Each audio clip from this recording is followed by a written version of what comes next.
Thankfully, I arrived in the capital Phnom Penh without any major incidents. I was keen to see how much the city had changed since I was here 20 years ago.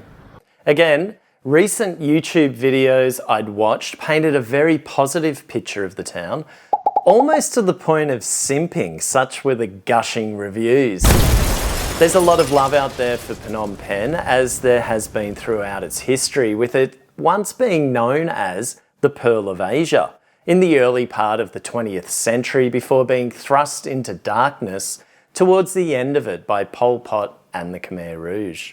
20 years ago, I didn't visit S21, the Tuol Sleng Genocide Museum, because I'd spent the morning at the killing fields and felt that it was just too much for one visit. This time round, I made a point of visiting, and I'm glad I did.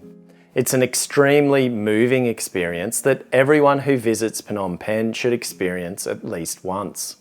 Entry is just $5 or $10 with an audio guide. I thought I had a fairly good grip on what happened there, but nothing prepared me for the emotions that emerged when I actually visited. It's very well done, and while morbid, given that close to 20,000 people were tortured and exterminated here, the spaces are well curated and organised so you don't miss out on the full story. Having some of the survivors of the camp on the ground selling their books is a nice touch too, and allows you to connect and pay your respects on a more personal and much deeper level. While Phnom Penh has obviously developed over the past decades, it's here that the gap between the haves and the have-nots is perhaps most evident, however. This was exemplified for us near the Old Market, just blocks from the Royal Palace, where speeding Range Rovers and Lexuses with dark tinted windows paid scant regard for anyone on the rubbish-strewn streets that stink to high heaven. Although, in all fairness, I was impressed by how clean the rest of the streets generally are, and that goes for Kampot too. I'd like to know how they've achieved it, so if you know, let me know in the comments below. In the absence of any noticeable police presence on the streets, it's a credit to the locals for seemingly not giving in to the throwaway culture that besets Vietnam.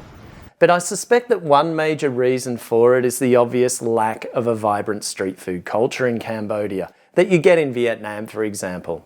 I noticed this in Bangkok earlier in the year, where apparently many of the street food vendors have been brought inside with more regulated conditions. Cambodia's street food scene reminds me of that. Clearly, you can't have one and expect the other, meaning you can't have a vibrant street food scene without garbage accumulating on the streets. Or maybe you can, I don't know. Speaking of food, again, I found it expensive in Phnom Penh, and by and large, left me disappointed. On one occasion, which happened to be my wife's birthday, we went to an American-style barbecue joint, just a few doors down from our hotel.